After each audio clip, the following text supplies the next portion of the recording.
Good morning. तो class 9th में हमने क्या पढ़ लिया था, नेचुरल रिसोर्सेज के और टाइप ऑफ नेचुरल रिसोर्सेज। फिर हमारा नेक्स्ट टॉपिक क्या आता है, एयर, जो क्या कैसे कंपोनेंट है हमारा, एबायोटिक कंपोनेंट। एबायोटिक कंपोनेंट या नॉन लिविंग कंपोनेंट। तो अब एयर के बारे में हम पढ़ेंगे इस चैप्टर में।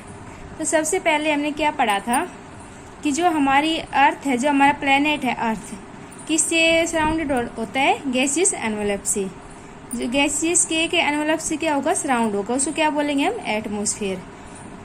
कि हम एटमॉस्फेयर, जो हमारी जो अर्थ है वो किससे सराउंड है, मतलब कि कई टाइप की मल्टीलेयर्ड गैसियस से, कि बहुत मतलब कि गैस की जो गैस की लेयर है उससे क्या होगा, सराउंड होगा, तो उसको हम क्या बोलते हैं, एटमॉस्फेयर। अब जो हमारा एटमॉस्फेयर है उसको हमने 5 जोन में डिवाइड किया गया है। 5 जोन कौन कौन सी है हमारी, ट्रोपोस्फेयर, स्ट्राटोस्फेयर, मीजोस्फेयर, थर्मोस्फेयर, जिसको हम क्या बोलते हैं, हम आइनोस्फेयर बोलते हैं, और एक्सोस्फेयर बोलते हैं।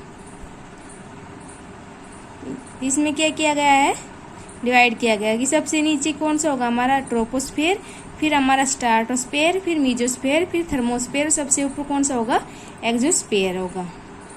ये क्या हमारे जो एटमॉस्फेयर है उसको क्या किया गया है, 5 जोन में डिवाइड किया गया है। तो हमारा जो ट्रोपोस्फेयर है वो कौन सा रीजन है, सबसे लोएस्ट रीजन है। कहाँ तक फैला हुआ है, 8 to 20 किलोमीटर की, जो अर्थ से कितनी दूरी पर है, ये कितनी हाइट पर है, 8 to 20 किलोमीटर हाइट पे है। जो ट्रोपोस्फेयर है वो किससे कंटेन होता है, एयर से। तो हमारी एयर कहाँ पर प्रेजेंट होगी, कौन से जोन में, ट्रोपोस्फेयर में। और जो हमारी एयर है वो किससे, मतलब कौन कौन सी गैसेस से मिलकर बनती है, कौन कौन सी गैसेस का मिक्सचर है, मेनली नाइट्रोजन का, ऑक्सीजन का, कार्बन डाइऑक्साइड का। इसके अलावा इसमें कुछ वाटर वेपर्स भी होते हैं, सस्पेंडेड डेस्क पार्टिकल भी होते हैं। तो ये क्या था हमारा एयर, की एयर कहाँ पर प्रेजेंट होती है, और इसके में मतलब कि एयर किस कौन कौन सी गैसेस से मिलकर बनी होती है। फिर क्या हमारा कंपोनेंट, कि जो एयर के अंदर जो गैसेज है उनका कंपोजिशन कितना होता है, कि कितना अमाउंट होता है। तो जैसे कि नाइट्रोजन है, नाइट्रोजन कितनी होगी, 78.9% होगी। ऑक्सीजन का अमाउंट कितना होगा, 20.93 होगा।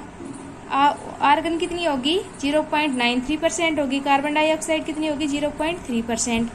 और जो दूसरी गैसेज होंगी जिनको क्या बोलते हैं, मिसेलिनियस, जैसे कि मॉइस्चर है, डस्ट है, वो कितना होगा, 0.2%, 0.02% होगा। किसके अंदर, एटमॉस्फेयर के अंदर। एटमॉस्फेयर कौन से रीजन में होती है, एयर ट्रोपोस्फेयर रीजन में होती है। फिर नेक्स्ट क्या टॉपिक क्या आता है हमारा, role of atmosphere in climate control, कि जो हमारा एटमॉस्फेयर है उसका क्लाइमेट कंट्रोल में क्या रोल है। सबसे पहले एयर क्या है, is an inexhaustible natural resources. कैसा नेचुरल रिसोर्सेज है, इनएग्जॉस्टेबल, कि ये कभी भी खत्म होने वाला रिसोर्सेज नेचुरल रिसोर्सेज है। और विदाउट एयर, की एयर के बिना जैसे कोई भी लाइफ, किसी भी ऑर्गेनिज्म की लाइफ पॉसिबल नहीं है। जैसे कि no plant, no animal life, no wind, no cloud, no rain, no fire, मतलब no protection against harmful radiation. कि एयर के बिना कुछ भी पॉसिबल नहीं है, ना तो प्लांट होंगे, ना एनिमल्स होंगे, ना ही हवा होगी, ना क्लाउड होगी, ना रेन होगी, यानी कि कोई भी लाइफ प्रोसेस या कोई भी प्रोसेस क्या होगी, पॉसिबल नहीं होगी। एयर क्या है, air is a bad conductor of heat. ये हीट का क्या है, एक बैड कंडक्टर है। द एटमॉस्फेयर क्या करता है, कि जो अर्थ का जो टेम्परेचर है उसको क्या रखता है, एवरेज रखता है during the day and even during the course of whole year. कि दिन में के पूरे ईयर ही क्या रखेगा, उसके एनवायरनमेंट को एवरेज रखता है, क्योंकि ये क्या है, बैड कंडक्टर है हीट का। फिर क्या है कि जो एटमॉस्फेयर है वो क्या करता है, कि दिन के समय जो टेम्परेचर की ज़्यादा इंक्रीज होती है, उस इंक्रीज को क्या करता है, सडनली स्टॉप रखता है, प्रिवेंट करता है, कि टेम्परेचर को सडनली इंक्रीज नहीं होने देता अर्थ पे। तो ये क्या थे, क्लाइमेट कंट्रोल में एटमॉस्फेयर के रोल थे। फिर नेक्स्ट क्या है, द मूवमेंट ऑफ एयर या विंड, की विंड किसे कहते हैं, जो मूविंग एयर होती है उसको हम क्या बोलते हैं, विंड बोलते हैं। और विंड कैसे क्रिएट होती है, winds are cause due to uneven heating of atmosphere, कि जो एटमॉस्फेयर की अनइवन हीटिंग होती है उसके कारण क्या कोज होती है, विंड कोज होती है। एयर कैसी मूव करती है, एयर कभी एक हाई प्रेशर एरिया टू एक लो प्रेशर, की जो हाई प्रेशर एरिया से लो प्रेशर एरिया के टुवर्ड एयर क्या करती है, मूव करती है।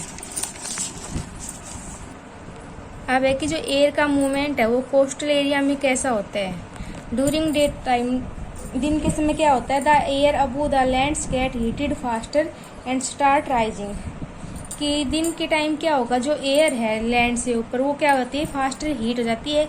हीट कैसे होगी, सनलाइट की वजह से हीट होंगी और स्टार्ट क्या करेंगी, राइज होना स्टार्ट करेगी, ऊपर की तरफ क्या होंगी, राइज होना स्टार्ट कर देगी। So from above the sea comes to the low pressure region over the land, so wind flow from sea to land, कि दिन के टाइम क्या होगा, इसी से किसकी तरफ जाएंगी, लैंड की तरफ, कि यहाँ से क्या है, कूल एयर है, सनलाइट में क्या होंगी, ये क्या हो जाएंगी, हीट हो जाएंगी। हीट होंगी तो क्या होगी, ये राइज करेंगी ऊपर की तरफ, तो इसकी डायरेक्शन क्या होगी, सी टू लैंड की, से क्या ब्लो करेगी, सी टू लैंड की तरफ, क्योंकि जब ये हीट होंगी तो क्या करेंगे, ऊपर की तरफ राइज करेंगी। तो ड्यूरिंग डे हमारा टेम्परेचर कैसे होता है, थोड़ा और ज़्यादा टेम्परेचर होता है। ड्यूरिंग नाइट क्या होगा, the direction of wind is from land to sea, कि लैंड से कहाँ पर आएगा, सी आ जाएगा, क्योंकि नाइट टाइम में क्या होगा, एयर कैसे हो जाएगी, कूल हो जाएगी, कूल होकर किस साइड जाएगी, सी की तरफ, सी की तरफ, फिर वो वार्म होकर कहाँ पर जाएगी, अपवर्ड डायरेक्शन में। तो नाइट में क्या होगा, direction of wind is from land to sea as the earth cools faster than sea, क्योंकि जो लैंड है वो सी की कंपेरिजन में जल्दी क्या हो जाता है, कूल आ जाता है, और क्या करता है, एक लोअर प्रेशर रीजन क्या करता है, क्रिएट करता है। तो ड्यूरिंग डे क्या होंगी डायरेक्शन, लैंड टू सी, और ड्यूरिंग डे डायरेक्शन क्या होगी, सी टू लैंड होगी, किसकी, एयर की। तो ये तो क्या था हमारा एयर मूवमेंट, कि एयर की मूवमेंट कैसे होती है। अब है कि फ्रंट्स क्या होते हैं, an air mass convergence occur in the mid latitude where the warm air rises above the colder air, कि जो मिड लैटिट्यूड होता है एटमॉस्फेयर का, उसके अंदर क्या होता है, एयर मास कन्वर्जन होता है, जिसके अंदर क्या होता है कि जो वार्म एयर है वो तो क्या होती है, अबू होती है, जो कोल्डर एयर होती है वो कहाँ होती है, नीचे होती है, और वो क्या करेंगी, कुछ क्या जनरेट करेंगी, फ्रंट्स और डिप्रेशंस, कि ये एक मिड लैटिट्यूड में एक कन्वर्जन बनाएगी, कि दो पार्ट बनाएगी, ऊपर वाला पार्ट कैसा होगा, वार्म एयर का, नीचे वाला क्या होगा, कोल्ड एयर का। तो इनको क्या बोलेंगे हम, फ्रंट्स और डिप्रेशंस बोलेंगे। अब नेक्स्ट क्या है, factor influencing movement of air, कि कौन से फैक्टर है जो एयर की मूवमेंट को इन्फ्लुएंस करते हैं। तो वेरियस फैक्टर है जो क्या करते हैं, एयर की मूवमेंट को इन्फ्लुएंस करते हैं। तो कौन कौन से फैक्टर हैं, फर्स्ट होगा uneven heating of land at different part of earth, कि जो अर्थ के डिफरेंट पार्ट के ऊपर जो लैंड की क्या होगी, अनइवन हीटिंग होगी, कहीं पर ज़्यादा हीटिंग होगी, कहीं पर कम हीटिंग होगी, तो उसके कारण भी क्या होगा, एयर की मूवमेंट पे अफेक्ट पड़ेगा। सेकंड क्या होगा, differences in heating and cooling of land and water bodies, कि जो लैंड और वाटर बॉडीज की जो कूलिंग में और हीटिंग में डिफरेंस है, उसके कारण भी क्या होगा, इसकी मूवमेंट पर अफेक्ट पड़ेगा। फिर क्या है, vaporisation and condensation of water vapours, जो वाटर वेपर्स होते हैं उनका वेपोराइजेशन, इनका क्या वेपोराइजेशन है, वो कंडेंस होकर क्या बना लेते हैं, क्लाउड, तो उससे भी क्या होगा, एयर की मूवमेंट पर अफेक्ट पड़ेगा। फिर है रोटेशन ऑफ अर्थ, कि जो अर्थ की रोटेशन है वो भी क्या करेगी, अफेक्ट करेगी।